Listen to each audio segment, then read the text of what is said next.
በዓለም ላይ የሰውን ሁሉ አእምሮ የተቆጣጠረ አንድ ኃይል አለ።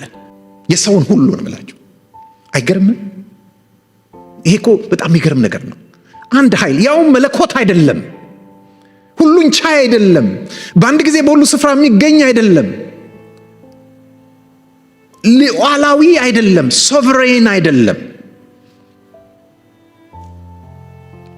ግን አንድ ኃይል ነው። ያ ኃይል ተቆጣጥሮታል ይለናል መጽሐፍ ቅዱስ። ለምሳሌ ኤፌሶን ምዕራፍ 2 ላይ ሄዳችሁ ቁጥር 1 ስትመለከቱ በበደላችሁና በኃጢአታችሁ ምክንያት ሙታን ነበራችሁ ይላል በመንፈስ። በዚህም በአሁኑ ዓለም እንዳለው ኑሮ ዓለም ላይ ያለውን ኑሮ ነው የሚለው። በአሁኑ ዓለም እንዳለው ኑሮ ለወንጌል በማይታዘዙት ልጆችም ላይ በሚሰራው መንፈስ አለቃ በሆነው በአየር ላይ ስልጣን ባለው አለቃ ፈቃድ በፊት ተመላለሳችሁ ይላል። ሁልሽም ነው የሚለው። አረ በኢየሱስ ስም እኔ አስቀድስ ነበርኩ፣ እኔ እኮ በተስኪያን ሳሚ ነበርኩ፣ እኔ እኮ መጽዋች ነበርኩ ምናምን ልትሉ ትችላላችሁ። እኔ እኮ ደግ ነበርኩኝ ልትሉ ትችላላችሁ፣ እናንተን ጨምሮ። ለምን? ምክንያቱም ሰይጣን አስፈቅዶ ፈቃዴን አርጉልኝ ብሎ ሳይሆን ሲያስደርጋችሁ የነበረው ወይ ሲያስደርገን የነበረው እኛ ሁላችን ይላል ጳውሎስ ግሎ የስጋችንንና የልቦናችንን ፈቃድ እያደረግን በፊት በስጋችን ምኞት እንኖር ነበርን ይላል። ስለዚህ ለኛም ይመስለን የሚገባን ምንድነው? የስጋችንን ፈቃድ እያደረግን ነው፣ ምኞታችንን እያደረግን ነው። ይሄ ነው የሚገባን። ከዚህ በላይ አይገባንም። ከዚህ በላይ አልተፈቀደልንም። የሰው ልጅ አልተፈቀደ፣ የዓለም ሕዝብ አልተፈቀደለትም። እዚህ ድረስ ነው የሚገባው። ምኞቱን ለማሳካት ጠብር ግፍ እያለ ነው። ነገር ግን አእምሮ በራዳር ውስጥ ስለሆነ፣ በቁጥጥር ውስጥ ስለሆነ የሚፈጽመው የማንን ፈቃድ ነው? በአየር ላይ ስልጣን ያለውን አለቃ ፈቃድ። ስለዚህ እኛም ሁላችን እንደ ሌሎቹ ይላል እንደ አሕዛብ ከፍጥረታችን የቁጣ ልጆች ነበርን ብሎ ይላል። ይሄ ብቻ አይደለም።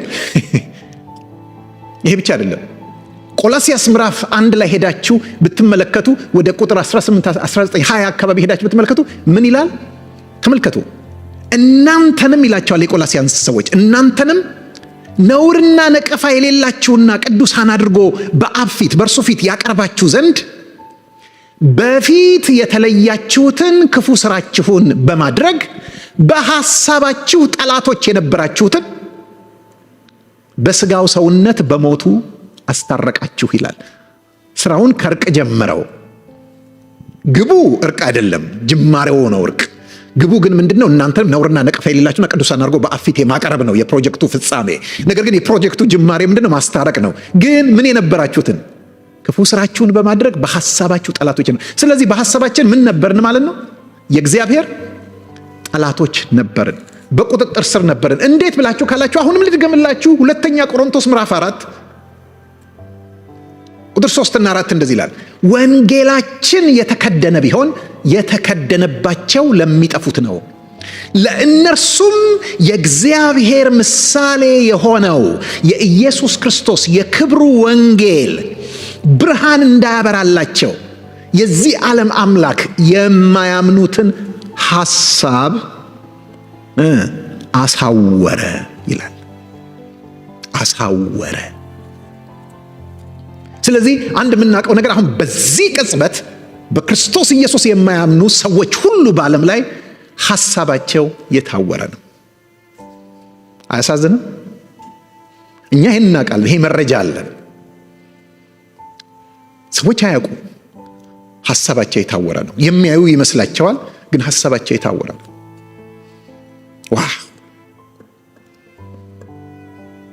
ጳውሎስ ለዚህ ነው ሮሜ ምዕራፍ 1 ላይ ስትመለከቱ ጥበበኞች ነን ሲሉ ደንቆሮ ሆኑ ይላል። እንዴት አብሮ ይሄዳል?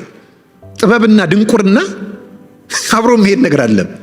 ነገር ግን እነዚህ ሰዎች ታይትላቸው ጥበበኛ ነው፣ ሶፎኒስት፣ ፊሎሶፈርስ። ነገር ግን ሲታዩ ደግሞ ተገልብጠው በአንድ በኩል ደንቆሮዎች ናቸው። ወገኖች ያን ነገር ልንገራችሁ፣ እኔ ደንቆሮ ምለው እኮ በዛ ክፍል መሰረት የታወቁ ሳይንቲስቶችን ጭምር ነው።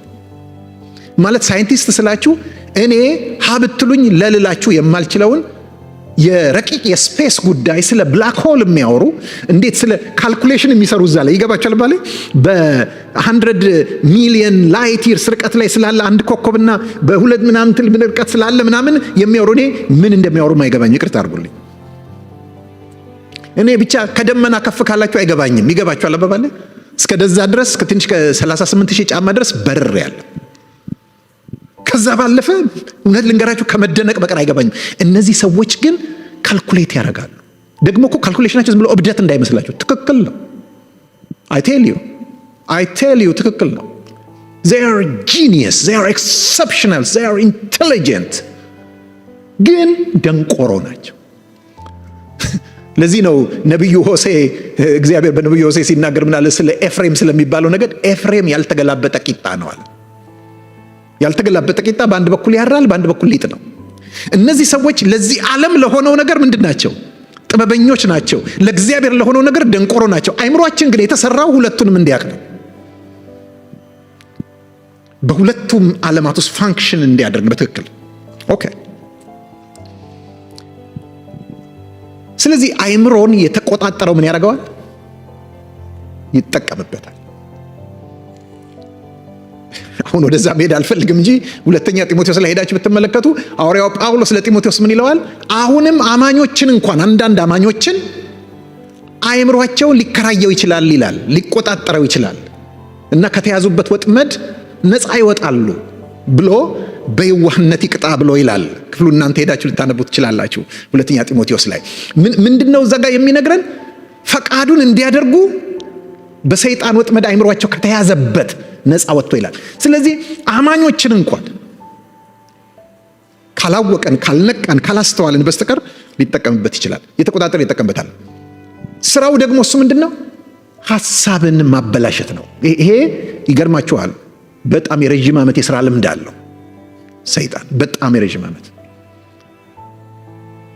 ምክንያቱም ምንድነው የሚለው ሁለተኛ ቆሮንቶስ ምዕራፍ 11 ላይ ሄዳችሁ ብትመለከቱ እባብ በተንኮሉ ሔዋንን እንዳሳታት ሐሳባችሁ ተበላሽቶ ለክርስቶስ ከሚሆን ቅንነትና ንጽህና እንዳይለወጥ ብዬ ሰጋለሁ። ሐሳብን የማበላሸት ችሎታል። ይህን በደንብ መዝግቡልኝ። ቀደም ሲል ጌታን ከማግኘታችን በፊት አይምሮአችንን ተቆጣጥሮ የነበረው ማን ነው? ሰይጣን። ይህንን ነግሬያችሁ ልጨርስ አልችልም። አንደኛ ዮሐንስ ምዕራፍ 5 ላይ ብትሄዱ ምን ይላል ሐዋርያው ጳውሎስ? እኛ ከእግዚአብሔር እንደሆንን ዓለም ሁሉ ግን በክፉ እንደተያዘ እናውቃለን ይላል። በቃ እናውቃለን ካለ ተገልጦለታል። ሐዋርያ ነው። ዓለም ሁሉ በክፉ ተይዟል ይለናል። ወይም ደግሞ ዮሐንስ ራእይ ምዕራፍ 12 ላይ ሄዳችሁ ብትመለከቱ ዓለሙን ሁሉ የሚያስተው ዲያብሎስና ሰይጣን የተባለው ታላቁ ዘንዶ እርሱም የቀደመው እባብ ይላል። ዓለሙን ሁሉ ምን የሚያደርገው የሚያስተው። ስለዚህ ቀድሞ አይምሮአችን በማቁጥጥር ስር ነበር፣ በሰይጣን። ልጠይቃችሁ እናንተን እዚህ ያላችሁትን የሚሰሙኝንም ጭምር በሶሻል ሚዲያ አሁን የእናንተ አይምሮ በማን ቁጥጥር ስር ነው ያለው? ድምፅ እፈልጋለሁ። አትሊስት እዚህ ያላችሁት ኦኬ፣ እሺ። አትሊስት ደስ ይበላችሁ፣ በሰይጣን ቁጥጥር ስር አይደለም፣ ግን በክርስቶስም ቁጥጥር ስር መሆኑን እጠራጠራለሁ። ይሄ ማለት ምን ማለት ነው? አይምሮ በሰይጣን ቁጥጥር ስር በመሆን እና ከሰይጣን ቁጥጥር ነፃ ወጥቶ በክርስቶስ ቁጥጥር ስር በመሆን መካከል ሌላ ተቆጣጣሪ ያለው፣ እሱን ነው የምነግራቸው። የአይምሮ መታደስ ያኔ ምን እንደሆነ ይገባቸዋል። ከኔ ጋር ናቸው? የአይምሮ መታደስ ያኔ ምን እንደሆነ ይገባቸዋል። አሁን ለኛ የአይምሮ መታደስ ማለት የሐሳብ ዓለማችን ከሰይጣን ቁጥጥር ነፃ መውጣቱ አይደለም። እሱማ ሆነ ጌታ ይመስገን። ምክንያቱም ቆላስይስ ምዕራፍ 1 ቁጥር 14 ላይ ሄዳችሁ ብትመለከቱ እርሱም ከጨለማው ስልጣን አዳነን፣ የኃጢአታችን ስርየት የሆነውን ቤዛነት ወዳገኘንበት ወደ ፍቅሩ ልጅ መንግስት አፈለሰን ይላል። ሃሌሉያ አሜን። ስለዚህ ከዛ መንግስት ምን ሆነናል? ወጥተናል፣ ፈልሰናል፣ ስጋታችን አይደለም እሱ።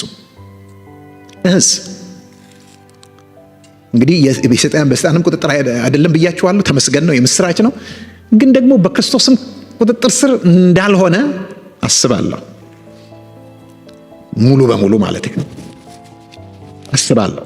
ታዲያ በማ ቁጥጥር ስር ነው? እችን ቃል በደምብ ስሙኝ። አንደኛ ቆሮንቶስ ምዕራፍ 3 ቁጥር 1 ይህም ወንድሞች ሆይ የሥጋ እንደመሆናችሁ በክርስቶስም ሕፃናት እንደመሆናችሁ እንጂ መንፈሳዊ እንደመሆናችሁ ልናገራችሁ አልቻልኩም። ገና ሕፃናት ነበርካችሁና ወተት ጋትኳችሁ፣ ገና እስካሁን ድረስ አትችሉም። ቅናትና ክርክር ቢገኝባችሁ ሥጋውያን መሆናችሁ አይደለምን? አንዱ እኔ የአጵሎስ ነኝ ሌላውም የጳውሎስ ነኝ ቢል ሰው ብቻ መሆናችሁ አይደለምን? እኔም ወንድሞች ሆይ የሥጋ እንደመሆናችሁ። የሥጋ የሚለው ቃል የባለቤትነት ፖሴሽንን ነው የሚያሳየው። ስለዚህ ልንገራችሁ አይደለ፣ የኔና የናንተ ትግል፣ የኔና የናንተ ተግዳሮት ምንድን ነው ካላችሁኝ፣ አእምሯችን የማን ነው?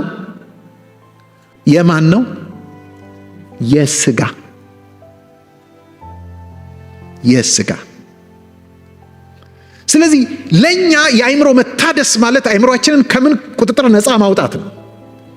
ከሥጋ ቁጥጥር ነፃ አውጥቶ በክርስቶስ ቁጥጥር ስር፣ በመንፈስ ቁጥጥር ስር እንዲሆን የማድረግ ሂደት እርሱ የአእምሮ መታደስ ተብሎ ይጠራል። አሜን። በጣም ግልጽ ነው። አሁን እሱ ነው የአእምሮ መታደስ ተብሎ የሚጠራ።